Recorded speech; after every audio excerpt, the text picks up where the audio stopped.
Hi everyone, Stjepan here. I'll start a new opening series today, and it will be on the Pirc defense, which is a hyper-modern opening and a bit different to the stuff I've been covering so far. So the Pirc, often mispronounced as Perk, or in Croatian Pirčevka, was named after Vasja Pirc, a Slovenian grandmaster, Yugoslavian grandmaster, so it should be called the Pirc defense because he wasn't Vasja Perk. Anyway, it's a hyper-modern opening in which after e4, black plays the move d6. Now, this is quite a quiet move, and black is basically giving up the center to white. And black agrees to play in a hyper-modern fashion where he allows white to create a strong center and then crashes through it afterwards if he plays correctly. Now you are going to see that the opening bears a lot of resemblance with the King's Indian defense and with the Benoni in some cases. So all three have a similar idea of fianchettoing the bishop for black and striking through at white center with c5 and e5. So what black is basically doing after the move e4, d6 and white's normal continuation d4 taking the center, black hopes to develop his minor pieces, castle his king and then break open the white center. Now what white should do in response to this is simply oblige, create a strong center and try to keep it afterwards. Now, this will only be an introduction to the Pirc. I'm going to cover each variation you can see on the screen in detail in a separate video, and we are going to go over all the important lines. And here I'm going to try to give you the basic ideas behind the opening and just show you what each side can play. Now, the good news for white against the Pirc is that he gets to decide what type of game they are going to play. And very often, white is the one who can decide whether it will be tactical, whether it will be positional, and what types of position will arise from the game. Now, the normal move after d4 is knight to f6, and white plays knight to c3 here. The move f3 has been seen, and this is called the lion defense now. This actually transposes, but it could also transpose into the 150 attack, which is the Pirc once again. So f3 is a straight sideline, so if you play the Pirc with the black pieces, you need to be prepared for this as well. I'm going to go over it in the 150 attack video, so on that variation, because it bears a lot of resemblance to it. But as I said, after d4, knight to f6, the main way to defend your pawn is with the knight, so knight to c3. And here, black enters the normal Pirc defense with the move g6. I would like to mention one move briefly, which actually transposes to the Philidor defense. And if you play e4 and you face the Pirc often, then you must have faced this move, and that's the move e5. And this, if white misplays it, leads to an endgame in which black is perfectly fine, I would argue even slightly better, if you get tempted and take the pawn, so d takes e5, d5, queen d8, king d8. This is almost an improved Berlin for black, because his c-pawns aren't doubled. He is actually challenging the e-file with his e5 pawn, and this is completely equal. The fact that black can't castle doesn't mean absolutely anything, and black is going to play c6, king to c7, develop normally and have a fine game. So this sideline with e5 should be met with knight to f3 simply declining, and now you have entered the Philidor defense after knight bd7, bishop c4, bishop at e7, etc. And I'm going to cover this in detail in the Philidor series. This is the lion variation. But as I said, don't be surprised if you enter this position. So after e4, the Pirc with d6, d4, knight f6, knight to c3. Black doesn't have to play the main move g6. Black can go for e5. And just remember not to take this pawn, because the resulting endgame doesn't give white almost any advantage. And by the way, sorry, I'm just moving into a new apartment, so the recording setup is quite strange and I have a lot of stuff around, so I couldn't find the normal table. But anyway, let's get going. So after knight to c3, black plays g6. And as I said, black's idea is to allow white to create a strong center and then to fianchetto his bishop, castle his king, and open up the center, most commonly with c5, but with e5 as well. And hyper-modern openings haven't been popular really up until the 20th century. The Pirc has been played in the 19th century, but with varying success, not really that much success.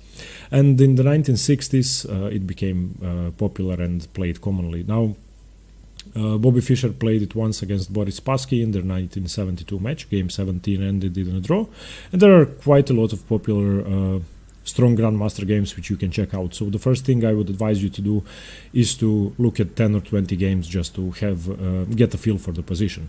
Now, as I said, White gets to decide what the opening will be like.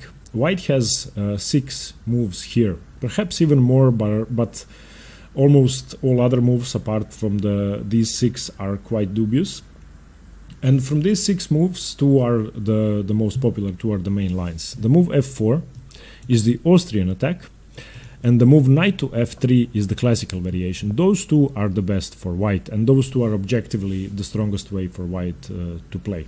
Now, they are completely different. The move f4 is tactical, leads to very sharp positions in which White is going to attack as soon as possible. And the move knight to f3, the classical variation, with this move, White is going for a slow, steady advantage, and in these positions, Black can hardly equalize if White plays correctly. So I think that people who play the Pirc defense hope for f4 and something aggressive, because that gives them more chances, because the Pirc is a fighting opening.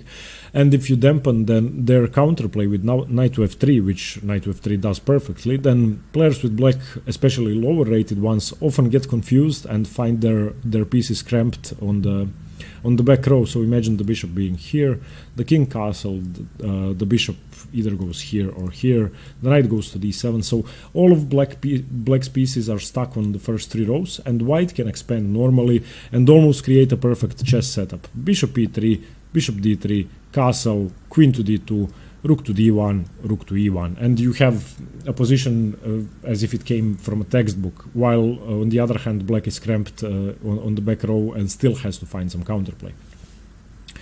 The other lines which I'm going to go over are bishop to e3, which is a very, very, very aggressive setup, and c6 is the main move for Black here. White goes for d2. This is the so-called 150 attack. I have no idea why is it called that, and it's quite an unimaginative name, but still.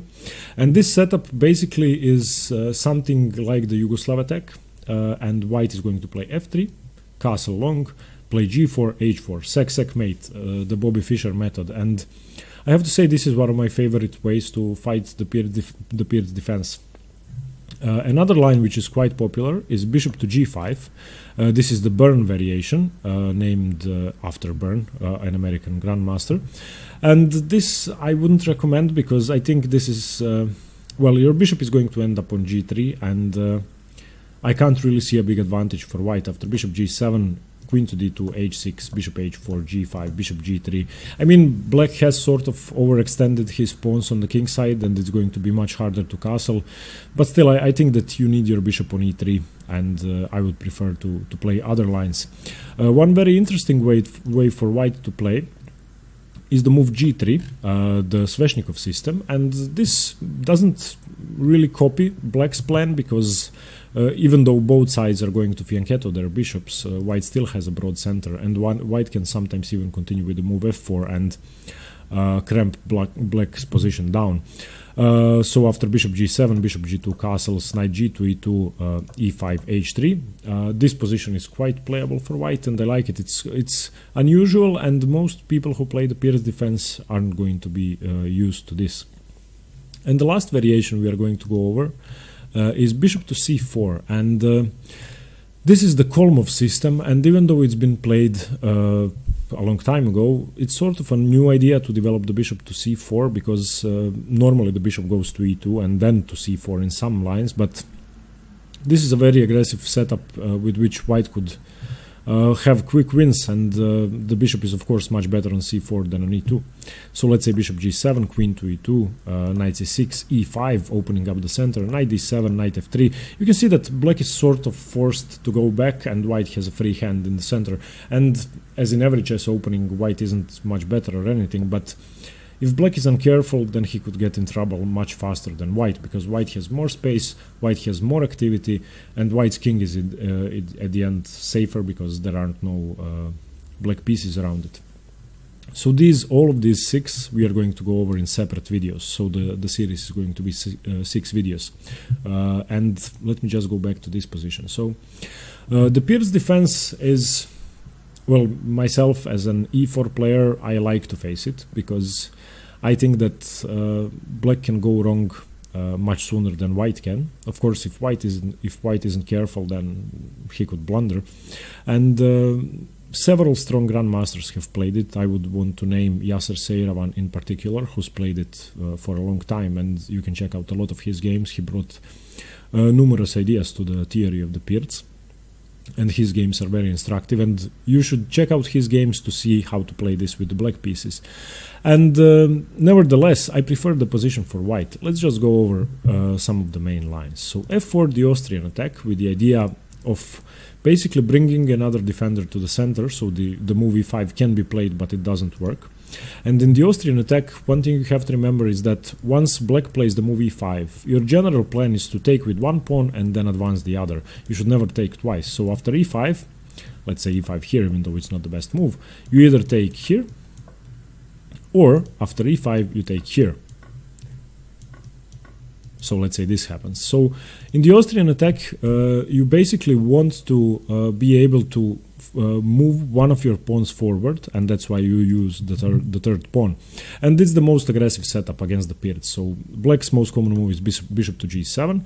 The move e5 here for white isn't really as dangerous. White continues with knight to f3, black castles, bishop to d3, and white develops his pieces before going to an attack. Knight to a6 is played instead of knight to c6 because this could be an annoying tempo, the move d5. Castles, c5, and here you can see what black is trying to do in the Pirc. Black has developed, black has castled, and now he's trying to undermine the center. And the only way for white to keep his center is to play the move d5. If white captures on c5, knight takes c5 is actually fine for black, and white doesn't have a huge advantage at all. So white has to play for an attack d5, trying to keep those pieces at bay. And now let's say bishop to g4, which is the main move. And white's idea is ideally to exchange this main defender in black's position and to advance the pawns when the position is favorable and when you manage to get an attack out of your advancing pawns. In the classical system, the story is quite different, and this is probably my second favorite system against the Pirc. I usually play the 150 attack with bishop e3, queen d2, but knight to f3 is the most solid way to play, and this is I'm not sure what is the main line now. f4 and knight to f3 have both been played thousands of times in grandmaster games, I think about equally. But knight to f3 is the most solid way. Bishop to g7, bishop to e2. As I said, you don't go to c4. Sometimes you do it later, but you need your bishop here because bishop to g4 is an annoying move. Castles. And here already you need to be prepared for sidelines. And there's a variation which I really don't like facing. I have played this against a FIDE master about a year ago or 2 years ago. He played c5 here immediately, opening up the center before I got time to castle. I took, and he played queen to a5, and he's going to recapture here with the queen. You really have to be careful. If I try to be greedy or something, then after this move my position is just losing. You can see that black has a lot of tricks in the Pirc, and you need to be careful from the start of the game.